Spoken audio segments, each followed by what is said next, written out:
SexyHackers.com. Once upon a time, there were a few young girls with a passion for literature, a love of the written word, an inspired infatuation of... Okay, fine. We were a bunch of super dorks with no friends. We spent all day hiding out in our rooms, reading books that were maybe a little inappropriate. Hello and welcome to Who Let Me Read This, the podcast where a group of us folks get together and discuss the young adult books of our youth that were often inappropriate, mostly badly written, and today's featured book hits on both of those. Yes. This podcast also covers how these books colored the views of our world and how much we're going to end up spending on therapy in our adult years. Awesome. More than college. So much more. Yikes. You know, if you never repay it, it didn't cost you anything. Just kidding. Awesome. With us today are myself, Laura Holterman, one of our producers, Sarah Wallisch, one of our featured regulars, Andrea Roedel-Schroeder, and then our special guest who chose our book today, comedic and Shakespearean actress, Kelsey Lexow. Hi, Kelsey. Hi, everyone. Thanks for having me. Thanks so much for joining us today. So Kelsey actually is a big fan of this group of books. Well, I don't know if she wants to admit that. But. Not fan. I was when I was a kid. Okay. Reading them as an adult. Perfect. So Kelsey, why don't you introduce us to the book that we're going to be featuring today? Okie dokie. Well, the book that I picked was R.L. Stine's Fear Street. It's got a nice little pumpkin head man. Yay! Ooh, yeah. Excellent. So this delightful little treat was part of a large collection of books. How many Fear Street books do you think are out there? There are at least 100, and the research that I've done suggests that there are 100. Goosebumps is really what R.L. Stine's known for. He did over 200 of those, but R.L. Stine did his Fear Street for his more older kids. Sure. Kind of. Someone paid him to write so many of these books. Oh, wow, yes. That's amazing. Yeah. Yes. Well, I am particularly excited to dive into this treat for our special spooky edition of Who Let Me Read This October. Scary noises. So today, we're going to be covering the first portion of the book where we really get to meet the main characters, Terry and Nikki, the couple, of course, that's featured in every book, as they're invited to an odd Halloween party by the mysterious new girl, Justine. The group of kids who are invited to the party are really divided, of course, between the jocks and the wimps. The jocks, which includes Alex, who used to date Nikki.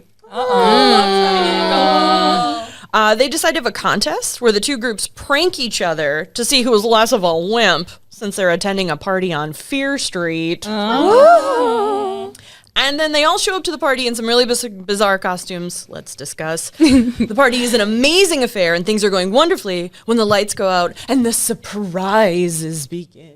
Ooh. So before we dive into this treat, I just wanted to take a second to thank our amazing sponsors for letting us use this space, SexyHackers.com. Awesome. Gorgeous. And providing us with this super cool merch. Check out these cool t-shirts. We love those. I'm a mummy. T-shirts, tank tops, sweatshirts, bomber jackets. All the things. All of the things. Yeah. So as we open on the book, we meet with Terry and Nikki traipsing through a graveyard. Yep. As you do. As you do. On their way to a party, just walking through a graveyard. I mean, I was that high schooler, but... Well, yeah, so was I, but I I wasn't on my way to a party. I was just hanging out in the graveyard because it was quiet. Writing in my journal Yep. about how much everyone hated me. Yep. Oh, of taking course. taking pictures next to the old tombstones and captioning them with "No one understands me, Mom." And we get to meet the 9 very specific teenagers who are invited to this party. Which, like, let's be real, 5 of them matter. Like, Right, yeah. there's 9, but not all of them matter. I mean, they're all pretty much interchangeable. They're all like archetype 90s. Oh, 100%. Characters. Each have a thing about them. Yes. Yep. All white 90s stereotype kids. Yeah, true that. And now they've all been invited to this party at the Cameron Mansion. That's Justine Cameron is the host. And Justine's pretty intense about her invitation that it can only be these 9 folks. Oh, yeah. She says several times people ask her, well, can I bring a date? And there's one guy, I think it's David. He has a girlfriend of like 2 years. And he's like, hey, I can bring her, right? And she's like, no dates. No dates at all. Like, And for some reason, random snapping of people exactly. are the only ones allowed. And for some reason, he's still like, all right, I'll just go without her. Yeah. Totally fine. that's because you went anywhere without your other half in high school. Right. Like, Yeah. girlfriend of 2 years and a couple more days. Right. Yes. So specific. Yeah. And so we're in the high school. We're being introduced to Justine, who is described as she was so beautiful, even the other girls thought so. Right. Yeah, because let's really hammer that home. That It's not okay to be nice to other girls. no, Never. no, you can't think that they're pretty or appreciate anything about them. No. Great. And we find this out through Lisa, who was a real gossip. Oh, yes. You know, even though she pretended Her one to just be a characteristic. reporter. Yeah, that's hers. It. That's That's her her one. characteristic. Yeah, She's everybody gets one. She's a brunette gossip. Yes. Oh yeah, sorry, they Everybody get. gets a hair color Yep. and one character trait. Was there a redhead in this? Surprisingly Sunny not, redhead? which I is just weird because R.L. Stein has a huge. Can I say hard on? He has a huge hard on for redheads. Like so many of his characters in his other books are redheads with green eyes or curly auburn haired with flashing green eyes. And I mean, It's Justine just- does have the green eyes. yeah, Justine She's has got the green eyes, but she's got blonde hair. Well, that's also another I pictured thing her in my head for as having him. dark hair. I just like ignored all of his descriptions and was like, that's not how I see him. Well, no, I mean it would be more real that way. I mean, so good on you. But yeah, Justine is described as beautiful, blonde, and thin, mysterious, and recently transferred when she and her uncle moved into the old mansion. She's known for traveling the world, being strong, standoffish, and stacked. Yes. Because she lifts She lifts weights. weights. But I love that description when, like, okay, so Nikki describes her, Yeah. and it's super queer, and I love it. Oh, I know. But then she has to like qualify it Like, with, she "Oh, has you such a great boys." body. I know, but then she has to qualify it with like, "You boys are all alike." Yeah. I'm like, no, it's okay. You can say that a girl is stacked. That's totally fine. Right. But also, what high school girl was stacked and Right. thin and knew that lifting weights was good for you at Right. that time? yeah. Yeah. No, there's a lot of suspension of disbelief, and it starts early. Yep. Just jump on in. That's good. So we're meeting the group of kids that are all invited to the party, and they're divvied up pretty equally between the groups of jocks and wimps, including Terry, who's one of our main characters, Yeah. and his old pal Alex, who used to date Nikki, who's now dating Terry. And they're They one. used to be best friends. They did. But if they were a jock and a wimp, how did they used to be friends? Well, that's 90s. yeah. Never happens. No. I mean, you have the Saved by the Bell effect. Right. Like, Sure, Preppy. Yeah. So they start off with a harmless prank war. Which, no. Harmless. Right. Pranks are the worst. Yeah. Universally, pranks are the worst. There's no harmless not prank. okay. There's just pranks that cause physical harm Exactly. versus just like mental anguish. Yes. Mental anguish and emotional harm. It's not. There's no such thing as a harmless prank. Yeah, no. Like. I also have a lot of questions about like the scoring system of this game. Like how, Right. how do they plan to determine is it tennis? Is it like love 15? Like how does this work? Yeah. When like, does are it- all pranks weighted the same? Maybe it's like That's an fantasy excellent football where there's like question. incremental points. I think because it's the 90s, I bet if you make a boy cry, you win.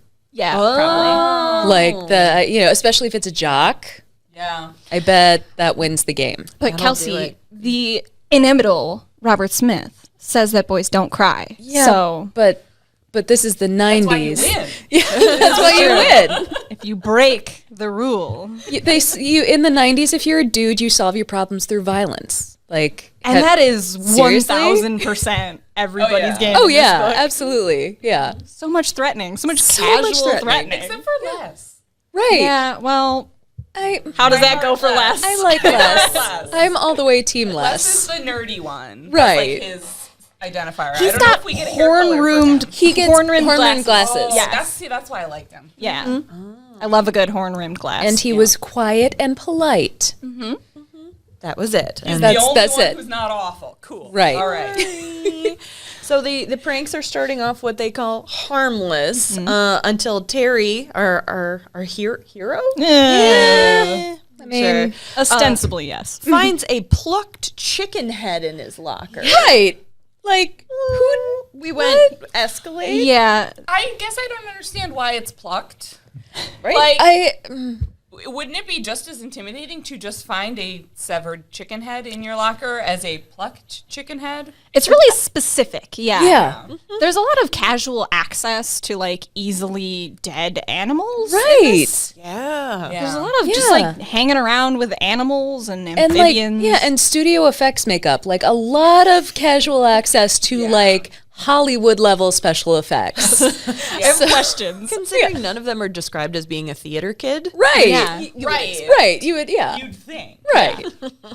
So I feel like Ricky is probably actually a theater kid. Probably, yeah. Although yeah. he's just kind of like he's featured in a couple of other Fear Street books, and in those other books, basically he's just a loudmouth dick. And that's literally all he does. He just makes dickish comments and is just a jerk, especially to girls that he likes. right. Okay. So he's not a theater that kid. guy. He just does a lot of improv. Yes. Ooh, firefight. Shots fired.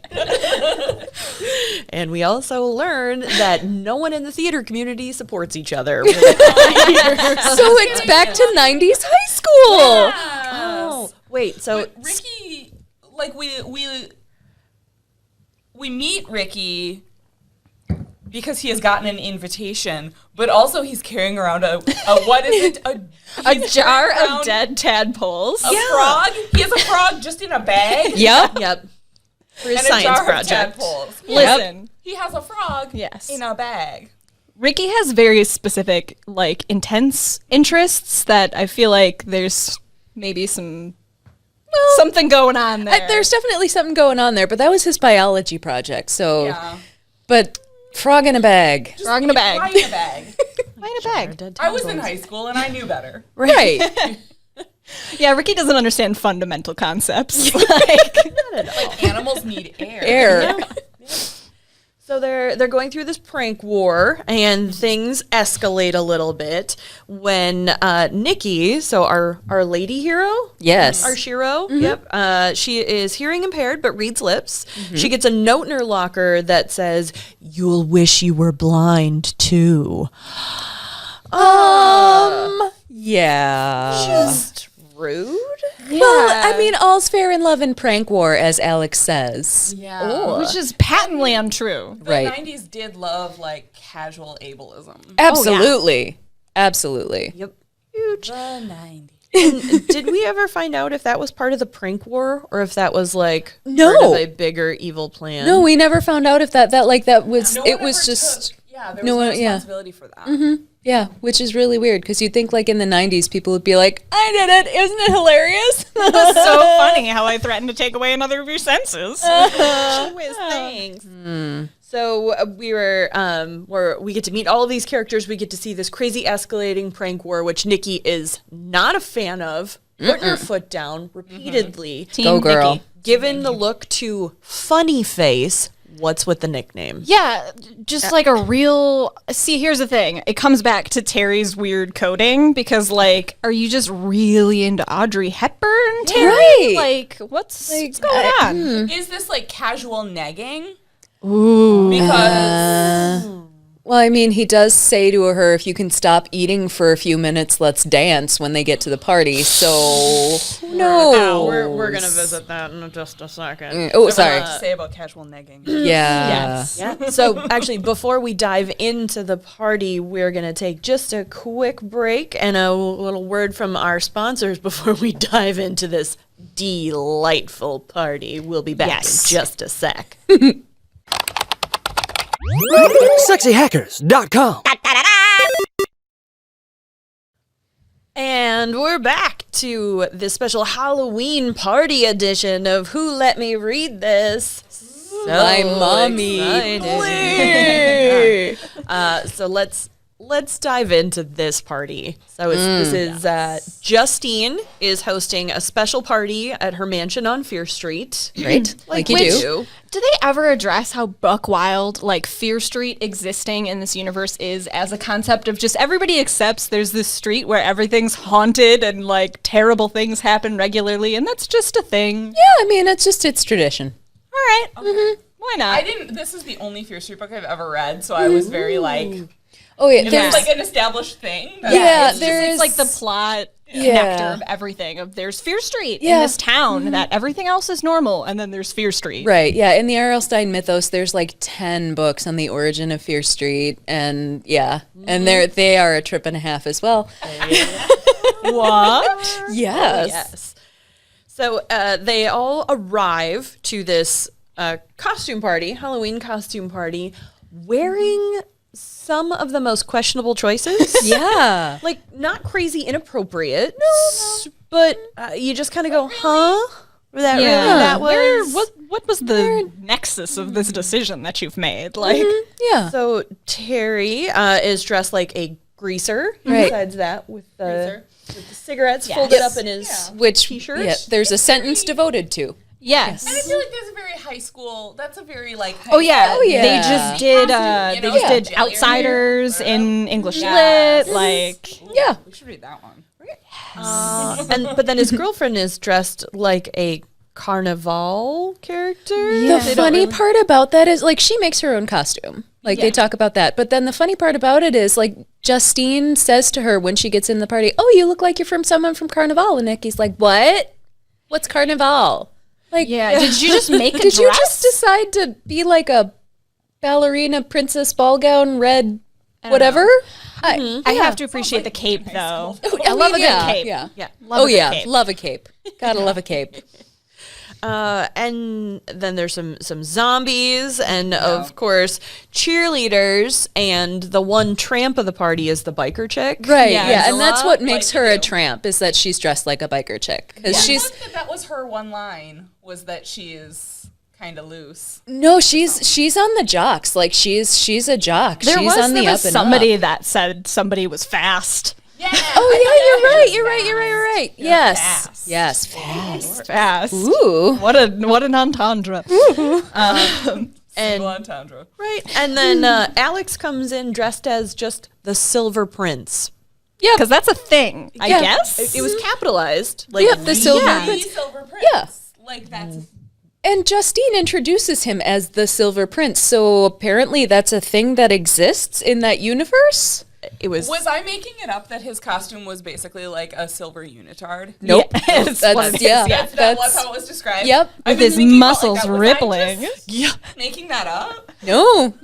Nope. Silver mask, silver unitard. Cape? I have pictured a cape. Ooh, a a cape. silver I cape. think maybe he did have a cape because Please.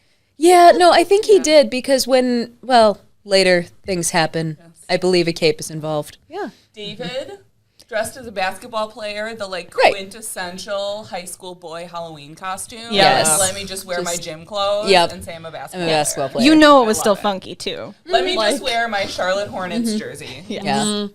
and say I'm a basketball player. Right. Put some effort into carrying around a skull to That make is- it yeah, that's true. Halloween. Yeah. Yeah, instead of a basketball. Which seems like just a flawed concept because did you like it wouldn't bounce. right, and you know if someone's Also, like, yeah. put a handle on it. You're carrying it. Exactly. Yeah, you know people are going to be like, "Hey, does that work?" Boosh. 6 hours gone. Great. Also, how does he carry it while he's dancing? Right. I'm picturing him like balancing it on his head. I'm picturing him using it like a glow stick in a raver, just like Oh my gosh, yes. Glowing eyeballs. The mental Yes. picture is fantastic. Can we create this? Amazing. We need to talk about my favorite costume. Oh yeah. Yes. Which is that Ricky, who was earlier carrying around frog in a bag and a jar of dead tadpoles, shows up as a frog. Yup. Homeboy makes a frog costume, complete with like a headpiece with big eyes, Yep. which is the most fantastic thing I've ever heard in my life. That was part of his biology project. He's super proud of it. He's like, yeah, I dyed these in my mom's washer. Yes. Yes. And didn't clean the washer afterwards. Exactly. Like, Typical. Yeah. Good job. We're all like adults. Right. We didn't clean out the washer after. Right. And then all the kids are introduced to Justine's uncle, Uncle Philip, who comes in dressed as a sad clown. they should have just run at that point. Single sparkly Sparkly tears. Yes. Run. I love that the tear is sparkly. The attention to detail is astounding. Yeah. Philip is a prince, okay? Yeah. I enjoy Philip. He's got some problems. Yeah. But Philip's got some stuff to deal with. So Yeah. was it just me, or when I see the one single tear, I immediately think of the show Gangland, where you have a tear tattooed for when you've killed someone. Has Philip So what would a sparkly Philip has killed murdered? before, and he will kill again. what would a sparkly teardrop? You killed somebody in a really elaborate, fabulous way. Yes. Ooh, I hope so. So we come in, we meet the 8 of the 9 characters, and we finally see the 9th character. There's a person dressed as a skeleton on the floor with a knife in his chest. But before this, they're having like a good old time at the party. There's apparently a lot of food. Fast Which dancing. sounds great. Yeah. She did like a cultural like smorgasbord. Yeah. All different like cultures represented. Oh yeah.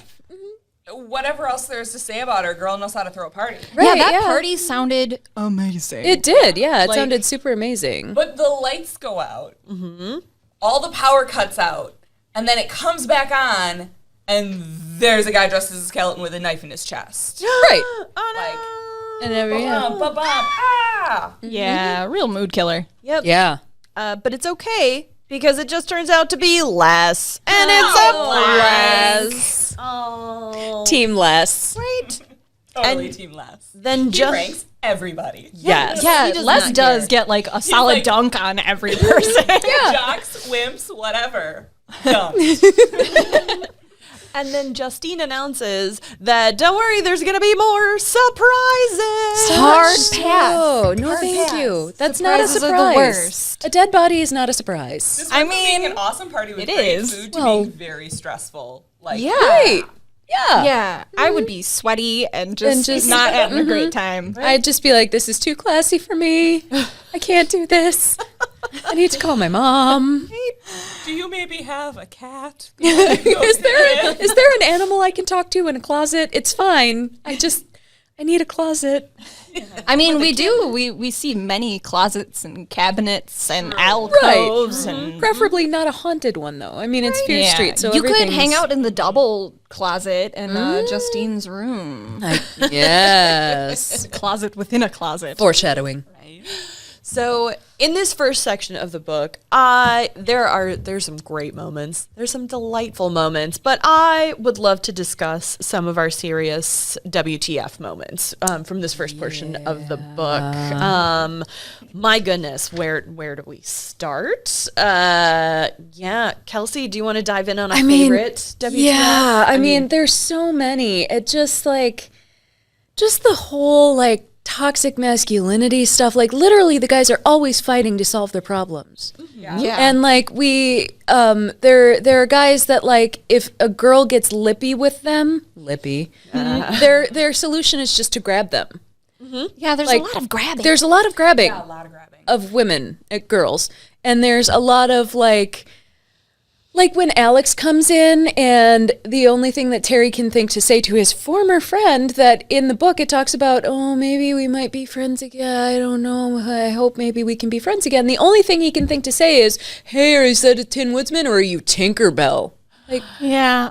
really, bruh? Not a great look. Dude? Bruh? Dude? Yeah, all of their like problem solving, it's a flow chart, but it's just one line, and the only option is threaten. Punch. Yes. Do you have literally any conflict, or not even conflict? Like, do you have confusion or emotions? No. Threaten. Threaten. Yep. Feelings There's make us one angry. moment, and I like, to me it makes it even more frustrating that everything else is like toxic masculinity. Yeah. There was like one moment where like, oh, Nikki and Terry have this kind of great exchange. Yes. She's like, I can be friends with whoever I want, and it's not cool for you to try and like force me into being a part of this thing. And he's Absolutely. like, you know what, you're right. Yeah. Like, I'm sorry I did that. And then everything just goes back to Exactly. threaten. That happens so many times throughout the book. It's like, and whenever Nikki gets upset, they always talk about Nikki has a temper on her. Nikki has a temper on her. And whenever she legitimately has concerns that she has every right to express, and she comes back from that and they start having a conversation, she always has to be like, I'm sorry for that silly argument. We had that awful fight. I'm like, girl, feel what you want to feel. That's okay. You are in the right. Yes. Not wanting to avoid or like not wanting to be murdered like is not a temper tantrum. Exactly. Not wanting to participate in like grade school hijinks. Yeah. That's cool. Like when you're warned that something is going to be a dangerous situation, like they Exactly. explicitly say the pranks are going to be dangerous. Dangerous? Yeah. And she's like, I have some concerns. They're like, you're being irrational. Oh, and okay, so Nikki is deaf. Oh. But they make a big deal about that she can read lips, which Yes. I'm sorry. I follow Niall DeMarco on Instagram. Like, I know that lip reading is not accurate most of the time. But there's one line they that's make a big deal about how she's so good at reading lips. And she sees Justine in a phone booth and reads her lips, and Justine is saying, what is it that she's saying? Like they're all gonna every pay. one of them will pay. Every one of them will pay. And she's like, oh, hey, I just saw this weird thing. And Terry's like, you're being silly. Yeah, he says to her, you just have some sort of silly hunch or something. Like that's a line from the book. I'm like, silly female hunch. You're right, I have emotions, I'm sorry. But it's true. But Nikki was excellent at it. They specifically say to make up for her deafness, Right. her eyesight was great. Yep. Because that's how your senses work. Right. Yeah, you compensate by having great eyesight. Yeah. Which, I mean, I feel like, if anything, it does justify the, like, buck wild scenarios that she's able to somehow read lips in this book, where, like, there's blackouts and, like, strobe lights, and she's still following everything that's going on. Exactly. Because why would we make it a nuanced portrayal of a Exactly. disability? Like she's talking to people when there's strobing going on and everything else is black, like, and following the conversation perfectly. Like, yeah. My gosh. It's not a great look. yeah. I mean, she did fall into that gamma radiation pit, so maybe that's where she got the eyesight from. I mean, they do Totally say it was in didn't an happen. accident that she lost her. Maybe that's where she got her supervision from. Yeah. We just didn't realize that it was a chemical vat that she fell into. Exactly. Her superpowers. Also, I did, like, have a about them calling her deafness a handicap. I know. Yeah, it's not a great look. Considered a handicap. Yeah. Yeah. It's not great. 90s. But the 90s. You know what? This might have actually been written pre-ADA because this was written in like 1990. Oh. So, Okay. not that that's excusing it or explaining it or making it okay. But it does explain why they changed it in the reprint. and it's actually a really great point of when did we read this book. So Because there's two versions. so the three of us on this end were introduced to this as adults. But Kelsey, when did you first pick up this book? So Delightful treat. I had a weird upbringing. I had parents that were like, read books. Do whatever you want, just read books. So they would gladly get us books for any reason whatsoever. And like we would hang out in the bookshop. So I read this book probably right when it came out. And so that would have been 1990, so I would have been 9. Yeah, I would have been 9 when this book Good came out. math there, real quick. So- Good job.